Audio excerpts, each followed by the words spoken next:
Hello and welcome back to the High Performance Nursing. It is so exciting to have you here spending your precious time with us today.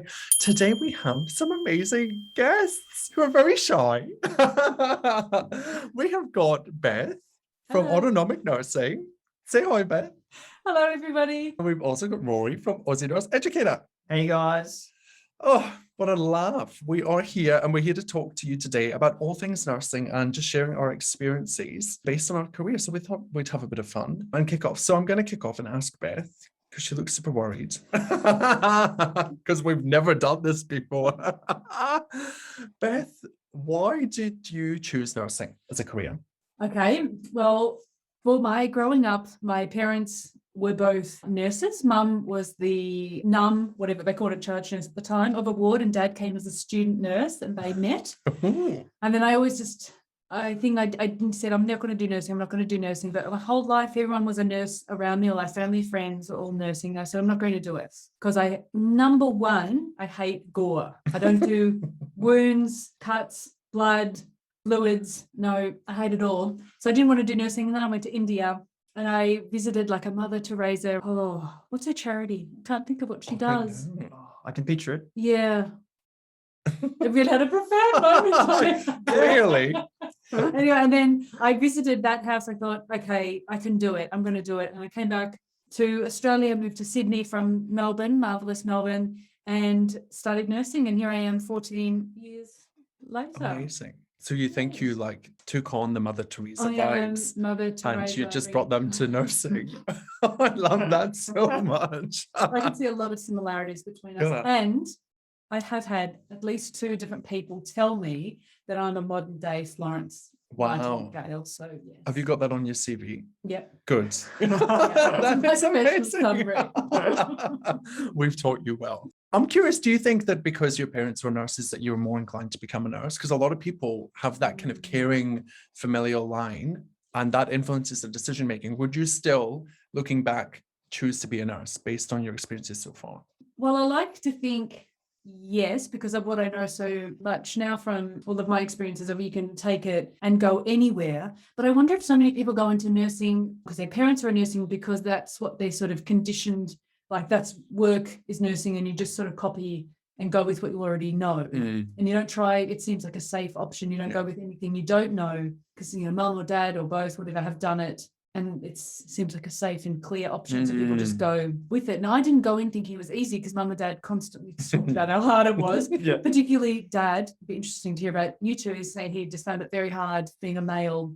And he was a nurse in the 80s. It was really only males, more males were now just starting to come into it. And to be honest, he left nursing after about 20 years. For him anymore, he wasn't prepared to do it anymore. He wanted more from his work. I don't know if it's just because it seems like a safe option or people see it and think that's what I want to do. Yeah, I think it certainly is familiar. Like for me, my mum worked as an aged care worker and I saw her growing up. I spent half my life in a nursing home as a kid, which was fun and grim at the same time, as you can imagine. And that influenced my decision making. I think it was very familiar and it seemed easy. And also in the UK, as we mentioned today, we've been doing a co-working day. My degree was free and I got paid £6,000 a year to study to be a nurse, which is phenomenal. And it definitely did incentivize me because I was looking at lots of different paths. And then I went, oh, nursing will pay me money whilst I study and it's free.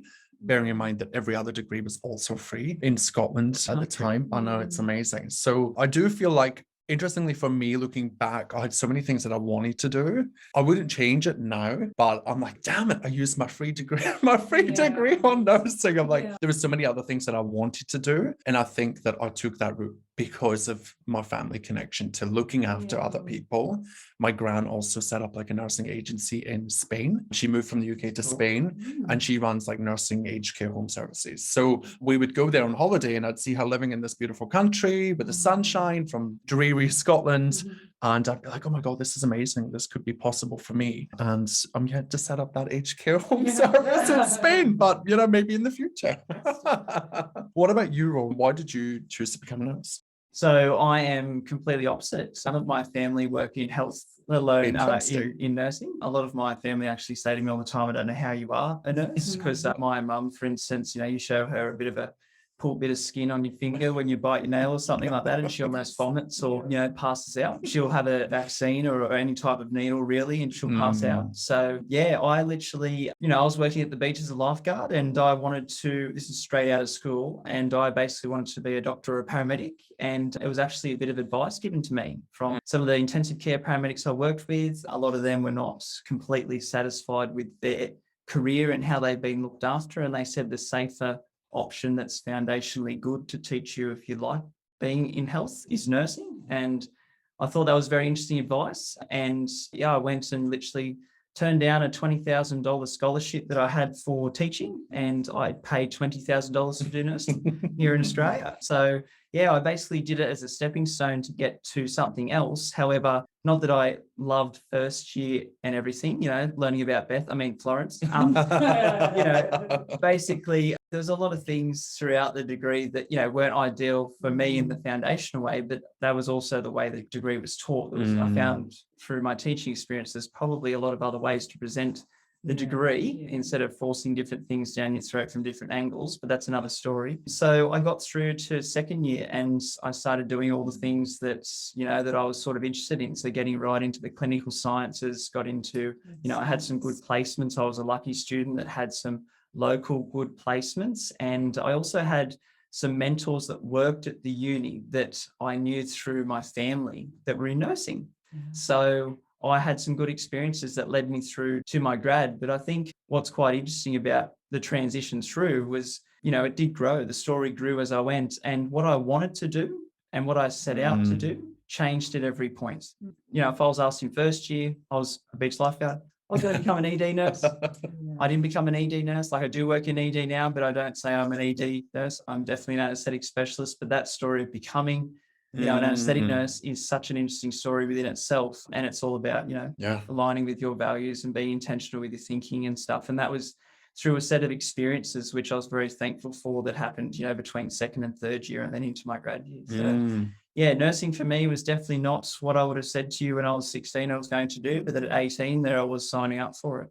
It was a very interesting start to work life or the, career of nursing. I have so many questions. I'm curious because I think a lot of people that listen to the podcast or in nursing in general think that they've got to start their degree, start their career, and they've got to go and they've got to just push towards that goal. But I guess what we've all kind of learned to be true is that the goal that you have when you start is going to change and you need to allow it to change. I'm curious, you mentioned ED was your kind of goal and you went to peri-op. Beth, what was your big goal? Like, what was your ultimate impossible goal? Well, I don't know if I had an ultimate impossible goal, but I remember when I thought I wanted to do ICU because and it's just very organized and it just seemed to suit my personality. And then I thought, but maybe community nursing would be better for me because then I can be outdoors a bit, travel around. So when I did my last, in third year, I thought, I'm going to do this grad year because everyone has to do a public hospital grad year. Funny that. Are you sure? So I thought I'll force myself to do that and then I'll go into community. And then, I started 6 months through and moved to a clinic. So hold on, but it was before we move on. So it's going to be, I thought I'd just be a community nurse. Yeah. And just be happy there going around. But then lots of wounds. It's a lot of wound care. So I don't know. I think I've always been somewhat a bit lost. And it was only when I took charge of my thoughts and everything else, I thought, actually, I'm going to pick the journey, not just go with what's already been put in front of me. Yeah. So I don't really know. Do you think it's fair that a lot of us are probably waiting for somebody to give us the answer? Yes. I know for me, for a long time, I reckon for 10 years, I've been like, someone's going to come and just give me this golden envelope that's going to be like, here's your path to destiny. And this is what you should be doing. I think a lot of people are sitting there waiting for somebody to come tap them on the shoulder and tell them that this is the way to go. And this is the challenge, right? We see it all the time on Facebook. We see it on social media. There are so many pieces of advice flying out there that are coming from people's lived experience versus a non-judgmental, respectful, clean space where we're like, actually, what do you want? And I love that when we all three of us do that, where we question people, we say, well, what do you want? What is it that you actually want? And people are dumbfounded. They're like, what do you mean? What do I want? I get to decide. And you do, right? So you chose to move out of a graduate position after 6 months. and you still managed to get a job for the rest of your career, and you've been paid as a nurse for 10 years. Sadly, for 14 years, I've never been. Oh my without a job. goodness. How is that even possible? Jokes aside, so many people believe that's true, right? Yeah. Because we've been led to believe in the industry that if you stop at, I know we all get this message like nearly every day, if you leave a graduate program halfway through, you're never going to get a job again. What do you got to say to that? 2 days ago, got an email from a lady who works in a GP clinic, and she's in her 40s, and she was thinking that if she took a scrub scout role that she applied for, that she basically wants, but she thought, if I get this and I take it and I go and do it, I'll lose all my clinical skills. But being a scrub nurse is a clinical role. And also, you know, if you've ever worked with a scrub nurse, they're incredibly skilled humans in various aspects. They're not just assisting the surgeon. They're not just passing tools. That is the biggest myth in the world. They're often the leader of the room. It's their operating room. And I think that, to think that you can leave one nursing job and just lose all your skills is crazy. Like, we don't forget how to drive a car. We don't forget how to ride that bike that we probably haven't ridden in a few years, you know, or 5-10 years, because people don't ride bikes all the time. But I ride my own bikes, you know, motorbikes and whatever. But other people don't ride bikes after being a kid sometimes. But when you get on one, it's not like you're just going to fall straight back off. Totally. It's also what about those skills you're going to gain while you're doing something else. Transferable skills. So focus on the negative. I mean, we always focus on what we're going to lose, right? Yeah. Like the perceived loss. But you're right. Like, how about flipping it and looking at what you're going to gain, and like how much closer that's getting you towards whatever your goal is, and how is staying stuck where you are right now, dreaming about the future, benefiting you in any way, shape, or form. It's really interesting. So we've got a couple of myths that we've already busted, which is you don't have to stay in a graduate program for the whole year. You can leave and give yourself the permission if it's not right. Tidy up your thinking around it is what I would say, and then explore it and see what comes from that. But you will be rehired. And Rory's just brought one up as well about if you leave a role for another clinical role, you're not going to lose skills, and you're not going to automatically be stripped of your app registration. What other nursing career myths do we hear? What other things come up? I get the one that's like, I can't apply for this, I'm not experienced enough all the time. And I'm just like, really? Who told you that? There's like an unspoken rule that we need so much experience to apply for roles. Have you ever seen a role that says you have to have done a graduate nurse program before you apply? No, that's actually a good point. So that comes up a lot, where people will say, you know, like, they might have a bad experience, might not be in line with their graduate role that they're in, and they're sort of having that, should I leave? Should I leave? They didn't make the choice that Beth did straight away, or they're waiting on it. And it's like, well, I don't know one transition program, maybe in public health there is, but that says you have to have done a graduate program. So that's very interesting. If you actually look at it, public health are the only ones that call it graduate program fully now. Like, there's other services out there that now call it fellowship program and stuff like that. And they're trying to change that marketing behind forcing people into a 12-month grad year. Because what is new graduate? I still don't know what I would have got by staying. I don't. What's a grad year for? Well, I did a grad program. Grad year for, but why can't you just start as a first year? You know well, I did. Like, that was my career. We have no grad years in the UK. It is not a thing. And I'm probably going to get hung up for this, but I do think that graduate years are just, I don't know. I don't think that they're a great thing for people to go into. I think that there's so much growth in learning in not having a graduate year and having to really lean into your learning. I think the support is amazing if it's there. But 9 times out of 10, based on the people that I've worked with and being in the system and experiencing another health system where I didn't have any support and I just had to get on with it and trust myself and build the resilience from the get-go, I feel like that made me a stronger, more resilient, better informed nurse from the get-go. I just had to lean into my own belief and my skill set. I don't think that, based on what I've seen, that the UK training is any better than what it is here. I think that we get better placements, and I think that we get longer placements, and we do 3 to 6 months on placement at a time, which is phenomenal. Like, that is so good to build your skill set. These weeks of like graduates coming and doing a day or 2 days or 5 days is insane, because by the 5th day you're just finding your feet. So an 80-hour placement doesn't work that much, does it? No. And a lot of unis do 80-hour placements, or an 80-hour and an 80-hour back-to-back, but 2 different clinical areas, 2 different services. So at day 5, 6, they're just starting to find their feet and starting to develop skill, and then all of a sudden it's final day. Yeah. I think that's what creates the lack of confidence in our graduates and our students, because they're going through that whole cycle of change, right? Within 2 weeks, they meet new people. It's scary. They're feeling all the fear. It's emotionally draining.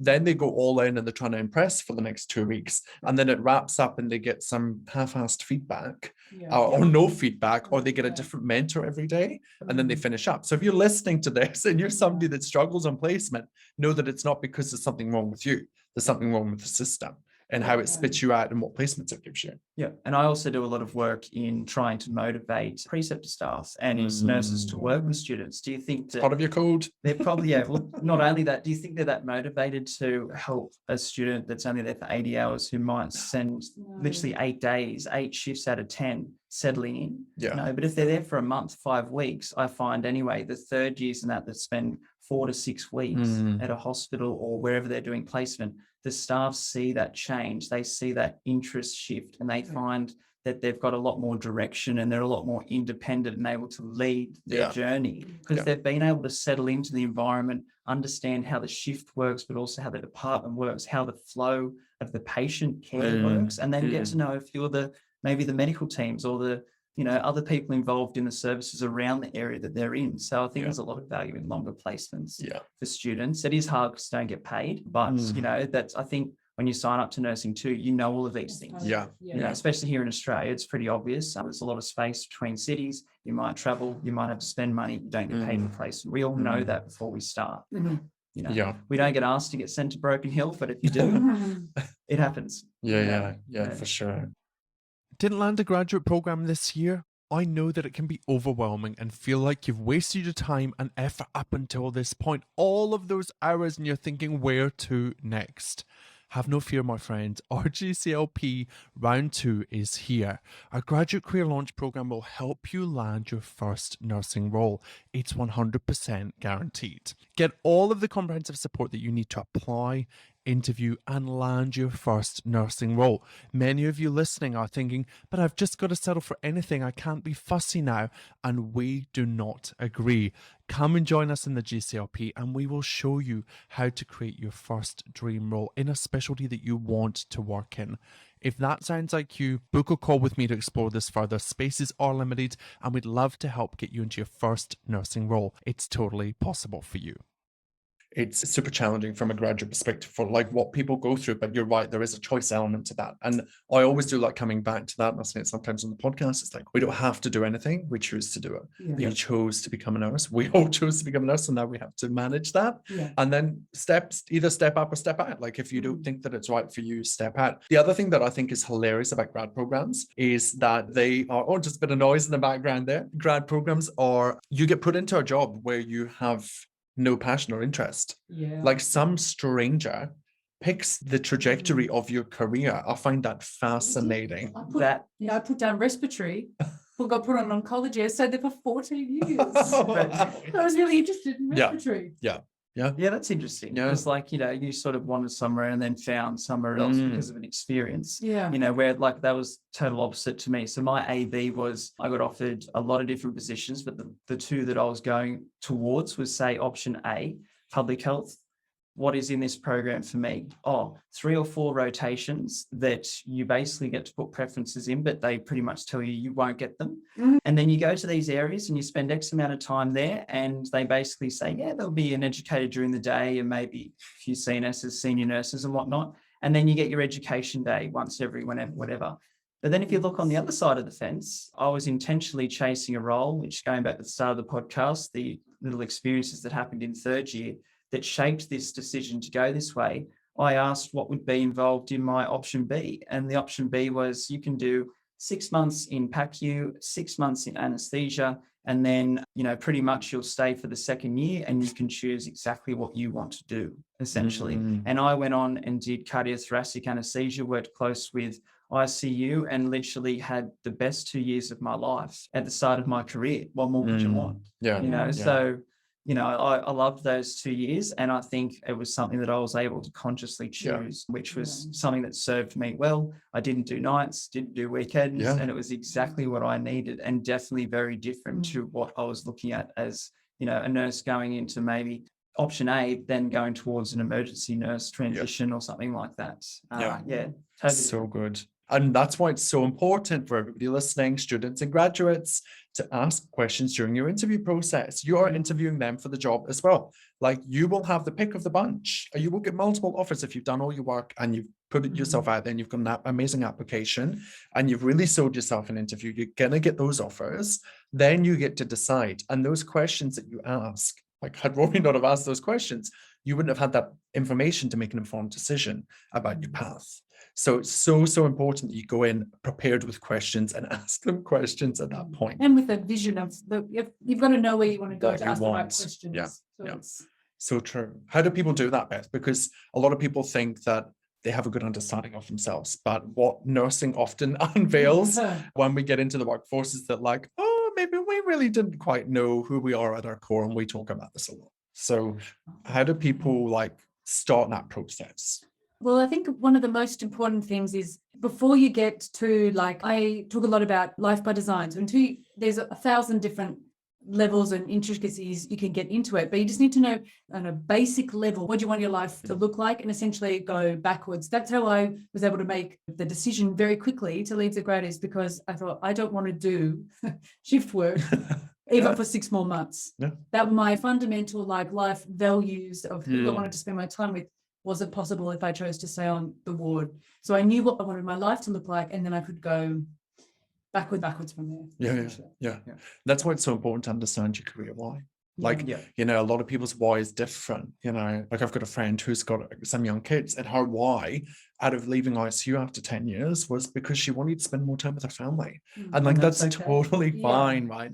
But we get into this cognitive turmoil where we're like, we've got two opposing competing thoughts where we're arguing with ourselves internally. Like, but what if I lose my skills? But what if I miss my kid growing up? Like, you get to decide. Nothing is like, no decision is right or wrong. That's what I love telling people. It's like, who said that it's right or wrong? Yeah. You get to decide. The industry does not. And often what then happens is we start comparing. Because now my friend is like, oh, but you know, I'm not as far ahead in my career. I'm like, but you're getting to see a beautiful baby grow, develop, and you can come back in at any point. Comparing can be helpful, but it's not actually the best thing for you to do. Like, the best thing for you to do is to run your own race and design your own path. And I think like maximizing opportunities is huge. You know, like you can get some pretty bad placements. And even if you look at, like, say, a mindset approaching placement, I went from an ED placement in my first semester, third year, to 5 weeks as a final one that I wanted to go to an ICU, theatre or ED again, and I got a surgical ward in a regional hospital. So I did my final assessment. It was a SAO 3-hour walk around with a facilitator where they judged you on how safe you were over the 3 hours and said you could be a grad. What they should have said is you could be a nurse next year. And I basically did that on day 9 of a 25-day placement. Then went to ED in that hospital for a week, saw the reality of no doctors in an ED with 3 nurses running the whole ED. And then I got the opportunity to go to a recovery unit, which then quickly went into a couple of days with an anaesthetist in theatre. And that is where my life changed forever. So maximizing what might seem to be not so great for you initially, changing your mindset about that situation and then approaching it and creating your new beginning and just basically creating your own path is so powerful. And then that literally set up my career. I went into anesthetics and stuff, and I did do other things, you know, after my grad year and stuff, but I came straight back to peri-anesthesia, and that's where I specialized and where I became an educator and essentially set up my path to now. So you've got to maximize those opportunities. If you're only getting 18 to 20 weeks in an RN degree, you need to maximize those opportunities. Totally. I always get a bit concerned when I hear people say, oh, but I've got a bad placement, or I'm not excited about this placement that's coming up, because your nursing degree is the only time in your career that you get the opportunity to sample everything that you possibly can sample. That's the whole idea behind it. So if you're stuck on the fact that you want peds, that's fine. That's amazing. You've got that clarity. But I'm always like, lean into every experience, because aged care will make you a better pediatric nurse. Community nursing will make you a better pediatric nurse. And the only difference really is the mindset. Because other students could go to an aged care placement and think it was the best thing they've ever done. My first placement was aged care in a nursing home. It's a nursing home that my mum worked in and that I pretty much grew up in. And it was amazing. I loved it. I still think about the clients today that I looked after in that placement. I was never going to work in aged care. But it was so transformational to just be able to look after somebody Yeah. at their most vulnerable. So it's like, define a bad placement. Is it just out of alignment with you, or is it your mindset? Well, a lot of students will say about mental health placements. You know, a lot of them don't want to do mental health nurse, and that's okay. But do you not? Yeah, and so did I. Mine was in the community bed. Yeah. So I was like, wow, I didn't know about community nursing. All of Yeah. a sudden I'm doing community mental health, you know. Fascinating. But if you look at like in hospital mental health placements, do you not think that mental health patients turn up to an ED? Everywhere. Do they come into surgery? Yeah. They come in everywhere. So your experience over your 2 weeks in mental health can actually shape the way you care for people in the future. You don't have to go and work in an inpatient or outpatient mental health setting, but those skills contribute to every aspect of your career. I found that's when I got to really test and try communication skills, because it's not just the same going up and talking while you're looking at your whatever folder or whatever that you're doing. You have to connect with the patient. Really, it's brings you present. I found that's stuck with me the whole time. And maybe that's the thing that actually is uncomfortable for people today having a stroke. Uncomfortable for people that go into placement then label them bad. Maybe it's actually about the fear. It's the fear and it's the worry of the discomfort that they're experiencing rather than the actual placement. Because there are people that go to those workplaces that love them. You know, so it doesn't mean that it's true that it's a bad placement. So maybe get super conscious about the stories that we have around those placements. So powerful to look at our mindset in that space. Yeah, I had a student who went into mental health and was sort of a bit of a downer about the idea of it. And she sort of had an open mind. And at the end of the 2 weeks, she said, you know what, I actually really loved it, because on a surgical ward, all we seem to care about is what we did surgically to the patient, the leg, the wound, the leg, whatever. But in mental health, we care for the whole person. We talk to them, we get to know them, and then we care about their BGL, we care about their leg wounds, we care about all those other things, as well as the whole holistic person, like the psychosocial side that sometimes we might be too busy on a ward to get to, or we refer straight on to a social worker in a public hospital or something. But reality of it is, private hospitals, the nurses bridge all of those gaps. You know? And she had a great perspective shift. And then all of a sudden was like, oh, maybe consider mental health nursing in the future. I love that. Yeah, it's amazing. So good. I think also we run the story that we need to be busy all the time. If we're a nurse, like we need to be busy. We must be busy. And I'll see that in my own life. If I'm not busy or like at work or in my personal life, I feel like I'm unproductive and I'm not good enough. I'm not worthy. And I've got to work harder. I think we all run that story to a degree. Would you agree? Oh, yeah. It's even backed up somewhere. Like I had a manager previously who would literally say, get the feather duster out and go dust stuff. Yeah. If you're sitting at the desk, people get up and get moving. It's called team bonding. And where, there's a lot of other aspects to non-clinical nursing, even in a clinical setting. There's too much of a focus on those clinical skills in a clinical setting. Really. We will fix the world. We'll put it all to right. I'm curious. We talk a lot about the missing semester. And as we kind of wrap up this podcast today, I'd love to get your perspective and take on what you believe is the missing piece within. We've talked predominantly about grads today and about students and grads. That's kind of where we all work across, which is awesome. But everything we talked about today applies to every level of nursing as you transition throughout your career. What do you think is if you could pick one thing that you wish all nurses could have taught to them, what would it be and why? And I'm going to start because you're both thinking. Okay. I've thought about this. Mine would be mindset. For me, I was a victim for so long in my nursing career. I really sat in that space where I thought everything was happening to me, that I was being bullied, that I was, different, I was unique, and I was the outsider. I had all of these internal narratives that did not match my external world. And it held me in this place of suffering, anxiety, depression. I had therapy for years. So I think being able to manage your mindset and to see both sides of the coin, to be able to shift your perspective and be able to understand that everything that happens to us externally is an external situation and it has no impact on us until we let it. Like that is the most powerful thing that I think nurses could learn and take and run with in their career, their life, their relationships.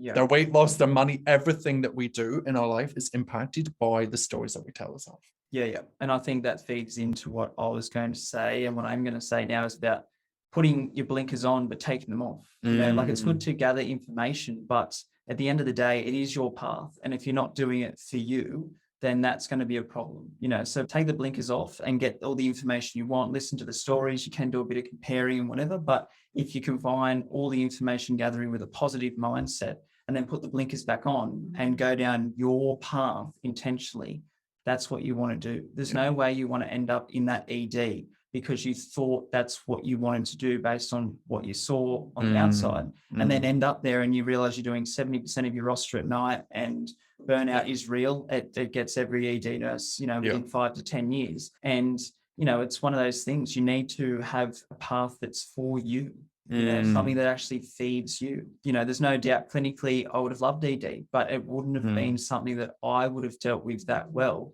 over a long period of time. Yeah. So good. Being in alignment with what it is that you want and making that happen, and being willing to question it, even when you've decided. Some of us I took a job and I had it for 2 weeks and I went, this is not the right job for me. And I quit. I walked out. I was like, no, this isn't the right fit for me. So just having that level of awareness and the mindset is so important. What would you say, Beth? Well, I think also it's somewhat following on from Rory, but it's into somewhat like personality testing. So, I mean, that's the same as me. I quite like clinical nursing. Well, I did. At the start of my career, I quite liked, and I like using those skills, but it's just my personality was never going to be the type to fast-paced ward nursing. But everybody else did it, so I thought that's what I had to do. But if I learned at uni, these roles are best suited to my personality. This is what your personality is. These roles might work for you. So I guess any form of career coaching might be good for nursing. Totally. Because we're not, there's no career coaching, and it definitely doesn't niche down into who we are as individuals. We're supposed to fit into the system and not follow our own paths at all. So it's all, I don't know, all the same. Yeah, it's interchangeable. Personalize our paths based on who we are. Yeah. I think that we all believe that we've just got to follow the path that's laid in front of us. But you do get the opportunity.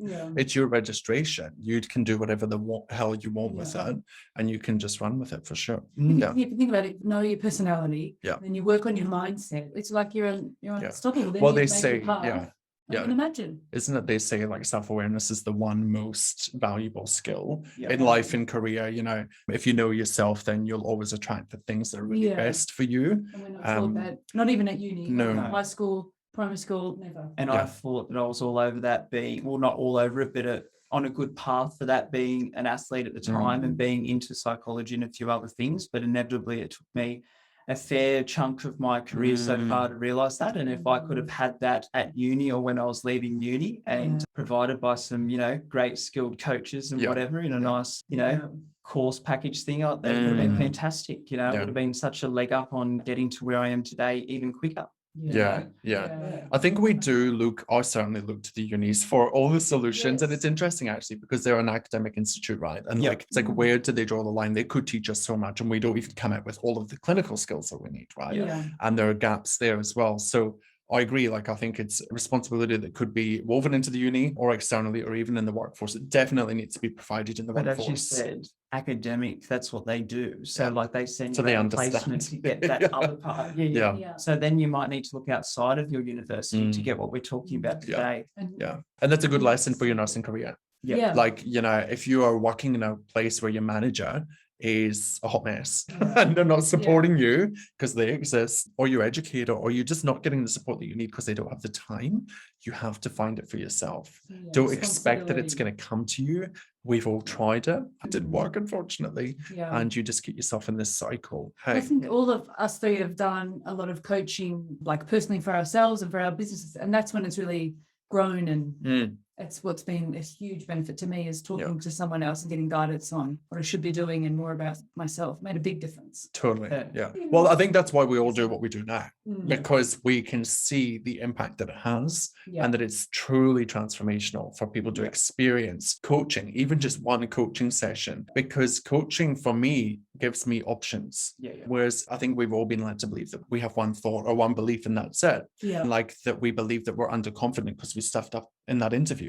But when you realize that you get to decide what you make all of that mean, and that the panel don't get to dictate how confident you are, you get to reclaim it all back. And that's so empowering. And it's so good watching people, right? When you see them have that aha moment and they're like, oh, you mean that I'll get, yes, you do. It's so empowering and they feel unstoppable. And of course, it comes back up again, right? Because you've probably practiced believing that you're not confident for 10 years, maybe 20, 30, 40 years. So it's going to take time. So you need to psychologically safe space to explore that. It's a process. It's a process. And I think a lot of us think that it's going to be a quick fix. And also, going back to what we said about managers, educators, I've heard it millions of times, educators just wander around and have quick chats, managers sit in offices, have meetings and coffees and stuff. The reality of it is there's a lot of things behind doors that educators and managers do. And, we'd love to sit there all day and help everyone. We really would. But the thing is, we don't have the physical time, and sometimes we don't have the resources either in that institutional service and whatnot. So looking outside of the box and putting your blinkers back on and designing your own path, getting the help you need can literally transform your life and your career. Yeah, totally. Yeah.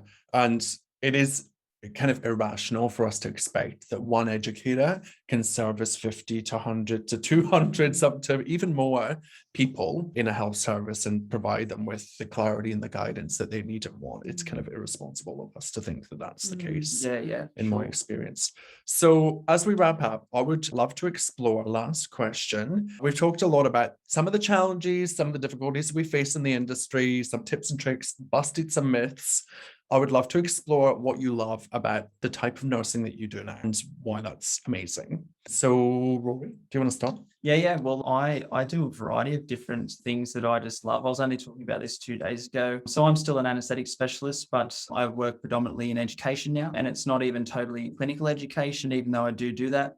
I work with university doing student facilitation stuff, which I still do love. But I love my digital education online, and I'm doing a lot of different stuff, creating some different platforms for the future of nurses and also nurse creators and stuff. So if you look at where nursing started for me and where it transitioned to, I use a lot of different skills in my day-to-day stuff today, and it's sort of like get up and what am I doing today? It's just super fun, and tomorrow will be different, and then all of a sudden in the next year will be even different to today. So you can transition what you do and still maintain your identity if you want to call yourself a nurse. But I look outside of that box. Like, I'm Rory and I do what Rory does. And this is all the things that I do and I love it. So I'm still a bit of a clinician, but education and all the mixed bag. Yeah, I think that's such a big fear though that people have. Like, I have that fear as well, like calling yourself a clinician when you don't maybe work as much clinically. But there are, like, think of your directors of nursing, your ADONs, your CEOs. They're clinicians still, just because they're not. And we need to change that narrative that we have assigned to clinician or nurse. I think we do believe that it's just somebody that works on the floor.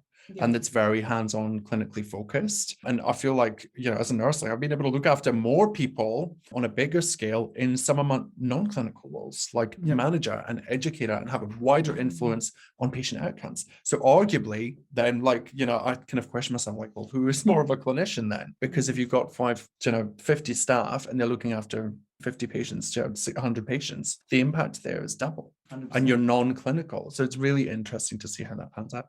Good lesson there in the fact that you don't need to know the how to get to where you want to be. Because everybody's like, but how do I get to ICU? We don't know. You won't know until you're there. So just take the next step. Give yourself the permission. Test, try, fail, pick yourself up, move forwards. Love that. Beth, what about you? Well, I recently left oncology after 14 long years. And I moved I'm a care coordinator now for a really rare genetic disorder. What I like about it predominantly is it's something new, because I do love learning. So I'm learning a whole new science, which I had long forgotten. But the best part for me, and it's really sort of not nursing related, it's sort of lifestyle related, is I work from home, which has been my dream since I said I'm not going to do shift work anymore back in 2000 and whatever. But nurses can't work from home. So the favorite part of my role is that I can do it from home, and for the shock and awe from mum and dad, because their whole working lives, they got up and did morning shift, night duty. I mean, it was tough, and now I'm showing them, I don't know, I think they're quite proud that all the hard stuff they did is now, nursing's changed and evolved, and it's not the same path as it was for what they had, and the world's opened up. So I'm an example to You're an example of what's possible. What's possible when I love that. At home and put, washing on, or just sit out on, the deck overlooking the bush where I live. Kookaburras. It's everything. There are some nurses, I think it might be, or maybe Rory will know this, you can't go outside on your breaks. Some people, and it's like, and I'm not. I've worked somewhere where we were told that you can't go outside your break, you can't go down to the shops and whatever. That's not good. You do not own me for that 30 minutes a day. I'm sorry, I'm going out to get vitamin D. Yeah. And I often go outside. I go sit in my van, look at the sun, it's beautiful. Well, I can take my laptop for my care coordinator role and just sit outside. Go to the coffee shop. It's like I work for my local coffee shop. It's just a total lifestyle change, which is amazing. Plus intermittent flying around Australia. Plus intermittent flying. Australia for this goal, which I'm incredibly lucky. Gold flying status, I just get around. But when you leave a clinical role and you take a non-clinical role like that and you travel the country, you take a huge pay cut, right? I'm being sassy today. It's so interesting that we all think that. We've all been taught that, right? You know like what? Actually, I forgot about the money, because money, but money, I mean, pay rise is nice, but that's not my only driver. I wanted a better life for myself. I didn't want to be tired anymore. I wanted to be at home more, and I made it happen. I worked backwards. But people believe that if you leave and you take a role like that and you work from home, you're going to get paid less. They're wrong.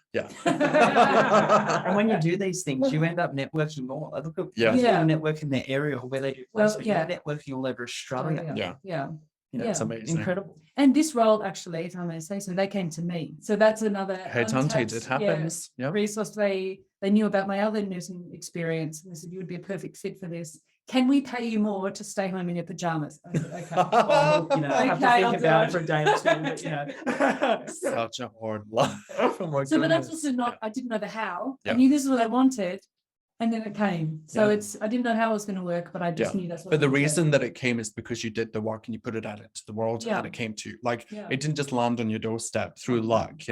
Somebody might be listening, thinking, "Oh, Beth's just lucky." No, you created that in your mind. You saw that vision for that life, and you made it happen through the small steps you took. Skills, tried different areas. Yeah, amazing. Yeah, for sure. Luck isn't a strategy. No, it's not. No, not at all. Yeah, no, I love being nurse. I don't work clinically anymore. It's not in my future. I'm publicly declaring that. It's not something that I want to be doing moving forwards.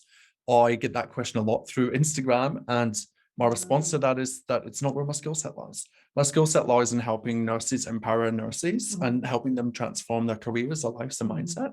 And I just want to be an example of what's possible for nurses in their career, like we all are. And I think that that's what's amazing and so exciting to be surrounded by you both. But it's so empowering to really lean into what it is that we have as a skill set and then just to go for it. Like the fails, the successes, all of the things, whether you're a nurse on the floor, whether you're an educator, a NUM, a nursepreneur, whatever you choose to do, anything is possible. Anything. Without knowing the how. You just got to put it out into the world, believe that it's possible, and take action until you achieve it. And if you trip up and you fail, good, you're trying. Keep going. It's data, collect the evidence and move forward. And I think that's one thing that we all probably as nursepreneurs have recognized, is that the failing is such an integral part of building a business. So any nursepreneurs that are listening that are avoiding failure, lean into it and embrace all of it. That's it.